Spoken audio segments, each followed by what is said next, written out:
Hello everyone, so how to set up watch face on Fitbit Ionic and Fitbit Versa. So it's pretty similar as on all Fitbit devices.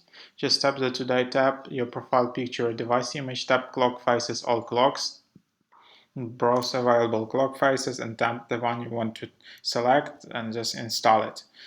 And then you need to sync your device. But on Fitbit Versa and Ionic there are some issues. You must have no more than 38 apps installed to update the clock face.